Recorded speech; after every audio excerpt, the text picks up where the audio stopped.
Perkenalkan, nama saya Gaby Leoni Febo Ondang, mahasiswa semester 2 kelas A2 Fakultas Keperawatan, program studi ilmu keperawatan.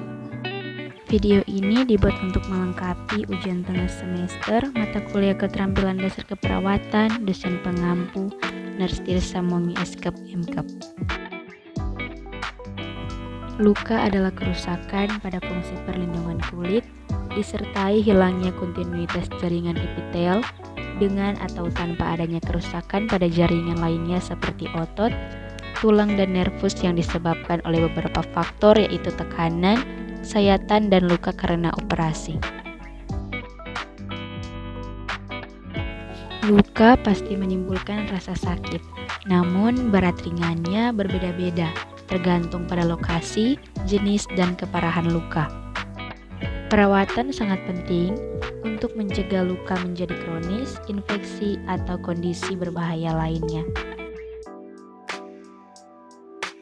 Respon peradangan adalah mekanisme pertahanan untuk melindungi tubuh dari infeksi cedera. Tujuannya adalah melokalisasi dan menghilangkan agen berbahaya dan menghilangkan komponen jaringan yang rusak.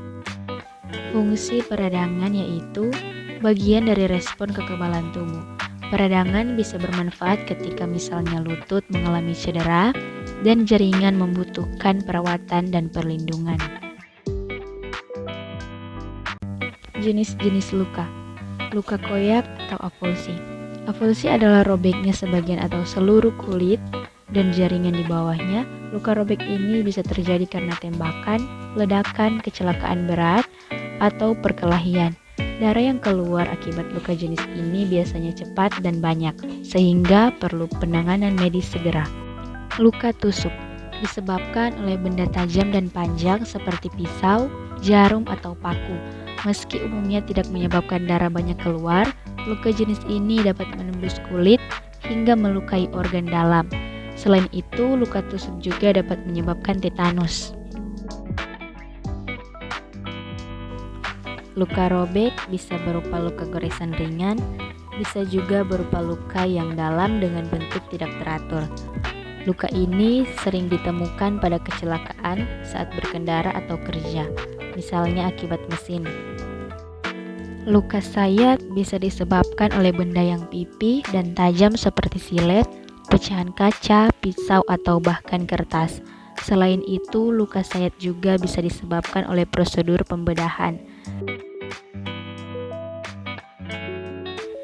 Abrasi terjadi ketika kulit bergesekan atau menggores permukaan kasar atau keras, misalnya jalan beraspal atau semen yang menyebabkan luka di tangan maupun lutut. Meskipun tidak menimbulkan banyak pendarahan, luka jenis ini perlu dibersihkan dengan baik untuk menghindari infeksi. Tujuan perawatan luka untuk mencegah luka menjadi lebih buruk dan menjadi luka kronis, infeksi, atau kondisi berbahaya lainnya, perawatan sangat penting dilakukan. Jika luka dirawat dengan baik, luka juga dapat terlindung dari kuman dan virus yang mungkin menyebabkan penyakit.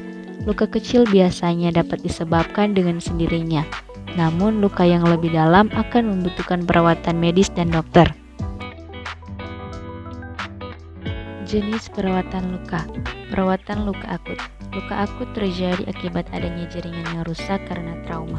Luka jenis ini bisa didapatkan secara sengaja, seperti dalam luka prosedur bedah. Ia juga bisa terjadi karena kecelakaan yang disebabkan oleh benda tumpul, proyektil, panas, arus listrik, bahan kimia, atau gesekan. Perawatan luka kronis. Luka yang tidak bisa diatasi dengan pengobatan selama jangka waktu tertentu dengan inflamasi. Luka kronis juga kerap dikaitkan dengan adanya faktor intrinsik dan ekstrinsik seperti obat-obatan, gizi buruk, atau komorbiditas. Jenis perawatan ini biasanya memerlukan tenaga medis. Prinsip perawatan luka: menghentikan perdarahan. Tekanan langsung pada luka akan menghentikan perdarahan. Perdarahan pada waktu anggota badan dapat diatasi dalam waktu yang singkat dengan menggunakan manset sphygmomanometer yang dipasang pada bagian proksimal pembuluh arteri. Untuk mengatasi perdarahan eksternal, angkat tangan pasien ke atas, tekan luka dan berikan balutan tekanan. Mencegah infeksi. Bersihkan kulit sekitar luka secara menyeluruh dengan sabun dan air atau larutan antiseptik. Air dan larutan antiseptik harus dituangkan ke dalam luka. Setelah memberikan anestesi, periksa hati-hati apakah ada benda asing dan bersihkan jaringan yang mati. Pastikan kerusakan apa yang terjadi. Luka besar memerlukan anestesi umum. Menutup luka. Luka tidak boleh ditutup bila telah lebih dari 24 jam. Luka sangat kotor atau terdapat benda asing atau luka akibat gigitan binatang. Luka bernanah tidak boleh dijahit, ditutup ringan luka tersebut dengan menggunakan kasa lembab. Infeksi luka. Buka luka jika dicurigai terdapat nanah, bersihkan luka dengan cairan desinfektan, tutup ringan luka dengan kasa lembab. Ganti balutan setiap hari, lebih sering bila perlu. Berikan antibiotik sampai selulitis sekitar luka sembuh. Berikan cloxacillin oral karena sebagian besar luka biasanya mengandung Staphylococcus.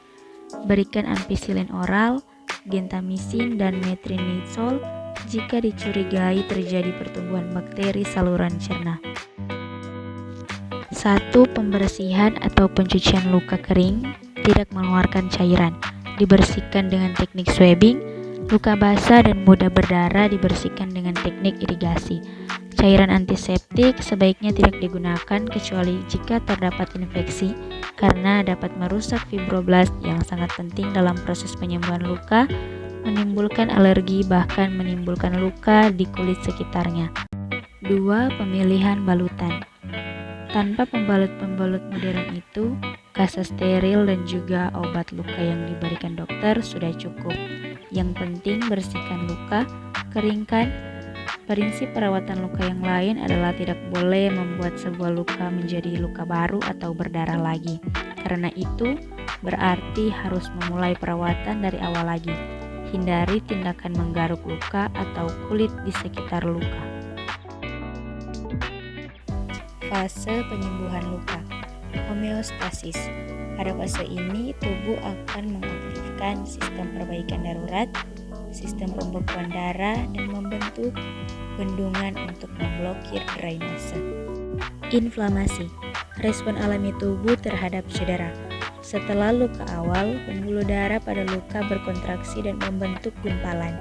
Hal ini menyebabkan peningkatan kadar eksudat sehingga kulit di sekitarnya perlu dimonitor untuk tanda-tanda peradangan yang khas. Proliferasi. Selama proliferasi, luka dibangun kembali dengan jaringan granulasi baru yang terdiri dari kolagen dan matriks ekstraseluler. Jaringan granulasi sehat adalah granular dan tidak merata dalam tekstur serta tidak berwarna merah jambu atau merah. Maturasi. Fase terakhir dan terjadi begitu luka telah tertutup. Fase ini melibatkan remodeling kolagen dari tipe 3 ke tipe 1, aktivitas seluler berkurang dan jumlah pembuluh darah di area yang terluka menurun. Faktor penyembuhan luka. Oksigenasi, infeksi, usia, hormon seks di usia lanjut, stres, diabetes, obat-obatan, obesitas, merokok, dan nutrisi. Mari bergabung bersama kami di Universitas Pembangunan Indonesia Manado. Tertera alamat untuk pendaftaran langsung di kampus dan juga link untuk pendaftaran secara online. Pakepunpi, we care, we cure to the core.